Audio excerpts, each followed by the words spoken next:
Right, so hi and welcome. So I'm Robin Sibson and this is Colin Adams, and we are the co-founders of Mount Cook. So we've been here a long time.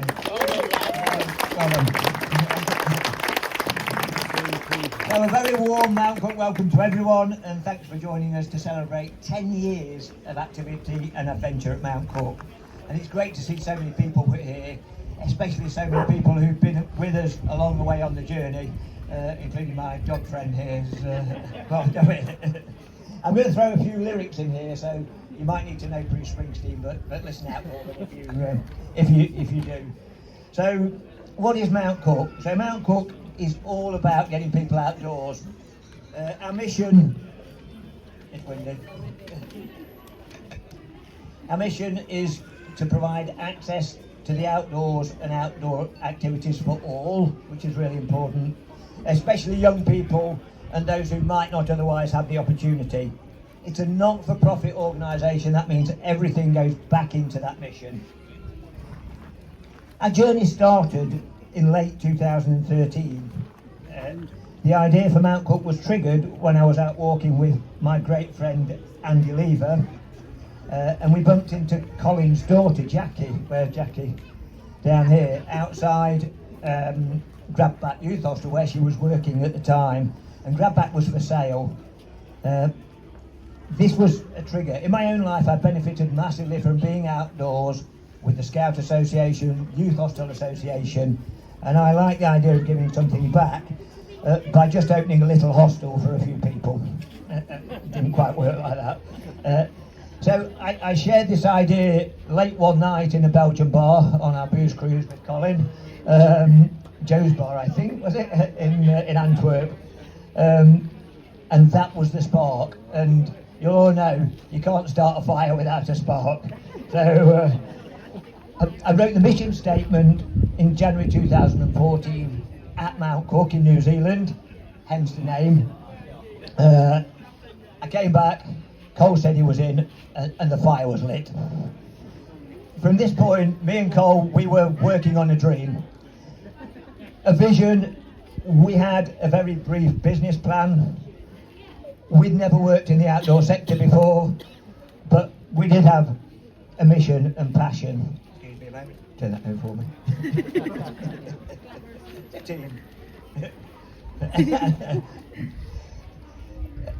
And as Bruce Springsteen said, from small things, big things one day come. In 2014, where we stand today, was an overgrown former quarry site, as some will know when they visited it. 2 years later, we opened the building you see in front of you, and Mount Cook welcomed its first guests. You have to do it while you can, so we just got on with it. Don't waste your time waiting. It ain't no sin to be glad you're alive. Now, after 10 years burning down the road, we're a well-established outdoor centre delivering high-quality outdoor experiences to our guests. We welcomed, supported and sent outdoors around 100,000 guests, over 900 schools, 65 different charities and many other organisations. The Mount Cook journey has been a pleasure and a privilege, and this is my land of hope and dreams, so they're a great place. We believe we've delivered on the mission, stayed true to it and made a difference, especially to young people who have visited us. We are immensely proud of what has been achieved and the outdoor experience that it's given, and it gives its guests today. It is truly heartwarming when I come to Mount Cook and see excited children doing activities and just having fun being outside, especially on days when it's chucking it down with rain and they're still running around and their spirits are undampened. It's fantastic. We are determined for Mount Cook to continue for as long as possible, and we're busy planning to make sure that's the case. Some of us are getting 10 years older, 10 years down the road, so next one.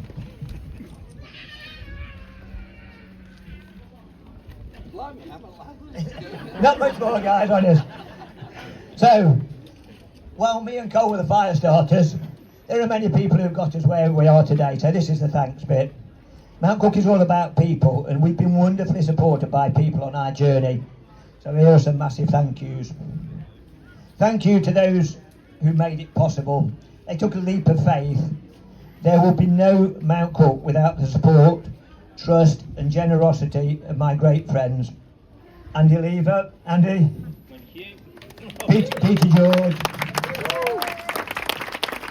Anton Jenkins, who can't be with us sadly, and of course Colin. And thanks from all of us to our families who have supported us along the way.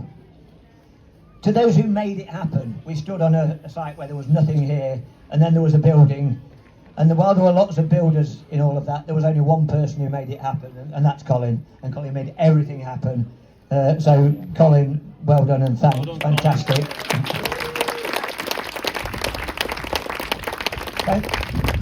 Thanks also to those early staff members, and I know there are a few here who got things started, got it operational in July 2016, and guided by Colin. This is a really important bit. To the people who keep the fire burning, a wonderful staff, past and present, who are the heart of everything we do at Mount Cook.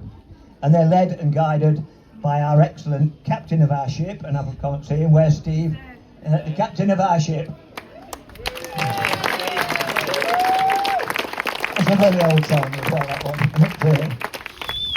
They carry a spirit and ethos of Mount Cook, and their commitment, dedication, passion, patience, human touch and fun are what make a visit to Mount Cook a great experience.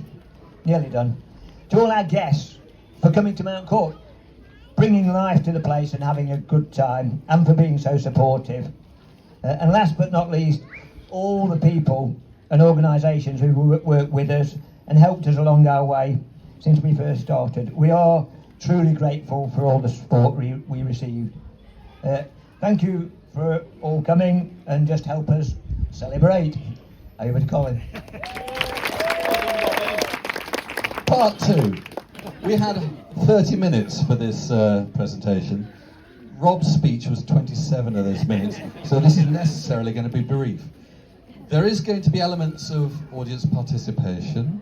There is going to be a bit of drama and a bit of theatre, and I hope you're all braced for that. Now, if you'll just excuse us for a moment whilst we get dressed.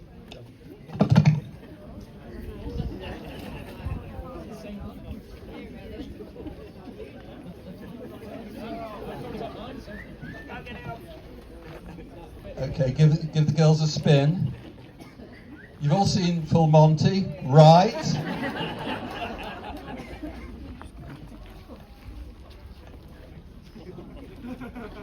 Well, that's what you might call a pause. So there's three elements. What's happening? I'm going to help you. Could you unwrap my piece of paper, please? Right. There's 3 parts to this story. The first part goes right back before anything happened on the ground. And this is, strangely, the most important, hardest, least visible part. And it was only made possible by Peter, Anton, Andy and Rob. And I'm going to read to you every word that I said to them on Friday the 21st of August 2015. Now, 21st of August 2015, I want you to remember that date, write it down if you want to, there will be questions later. Peter, Anton, Rob and Andy, thank you all for your kind words and, more importantly, your support for this voyage into the unknown. You will have seen I've been able to locate a site, negotiate the purchase and the planning, and with a fair wind, we'll get the building completed on time and on cost. The real journey for us all will be when the building exists, and at that point, everyone's collective skills and experience will be needed to bring life to the entire project. There will be storms. There will be rocky shores. There may even be pirates. But there is also the hope for calm waters and maybe even a tropical paradise. This was written 10 years ago. It's so apposite. I said, it will be interesting and, I hope, rewarding. Good times ahead. So, audience participation. 3 of you that were here that received that email, would you agree with that? Absolutely. Lots of pirates. Lots of pirates. I did find out where the pirates were. We did manage to get through all of the COVID, all of the other stuff, we managed, and we're stronger as a result of that. That was actually some of our finest times during COVID, when we were able to house homeless people, which completely turned their lives around. And that appeared on national television. I'm so proud of those days.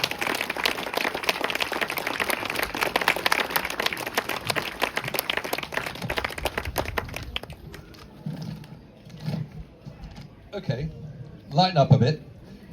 The second phase of all this work was the builders. So that was, what was the date in August 2015? Anyone remember it at all? Anyone? 1st of August, yeah, 21st, correct. On Monday the 24th of August, 3 days later, just over the weekend, the builders arrived. And that's when Novus started on site. And there's a photograph of them unloading their welfare unit in the car park that many people have parked in, next to a big pylon, which was actually only pulled out yesterday because Lauren kept hitting it in her car. Is Lauren here? Where's Lauren? Yeah, Lauren's over. Where's Lauren? All right, we had to get rid of the pole. It was just too tormenting. So that was 24th of August 2015. The next less than a year was extremely busy. We built the building, found the staff, found suppliers, found customers, found guests. And the first guests arrived on the 11th of July 2016. That's a little bit less than a year after when we first started work. And there's a photograph of the first team of people, which was an NCS group from Birmingham. The first group of people that slept actually in the building was a week later, and that was Alderman White's school from Nottingham. Someone came with that group. Yeah, it was a school trip, it was great.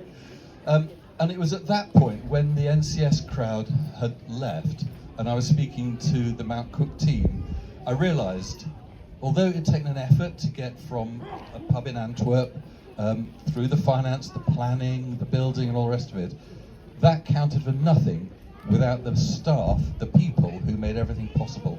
And it's those people that make Mount Cook so valuable and so important, because without them, this would be nothing. So I think we finished the buildings phase, so off comes the shirt.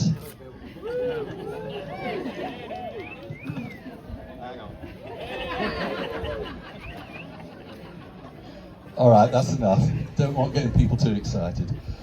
So it is right down to the people. Mount Cook is nothing without you guys.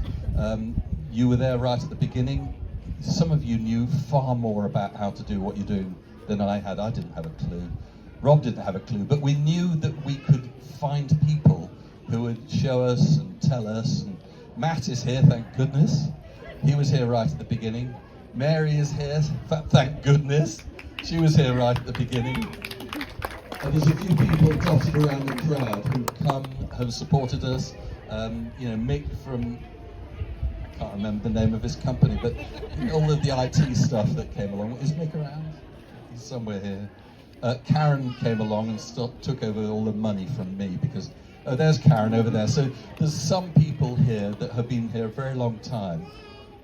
But we're now facing, we're a mature business. We've been running 10 years, and it remains only for me to recognise the effort that has been made by everyone that has come ever to work at Mount Cook. And I'm going to leave you with just one thing. Everyone that works here will know that within the first week or so of when they arrive, I have a little chat with everyone that works here. And I'm going to shut up because you guys are going to tell me what it is that I say. Are you ready? Are you ready?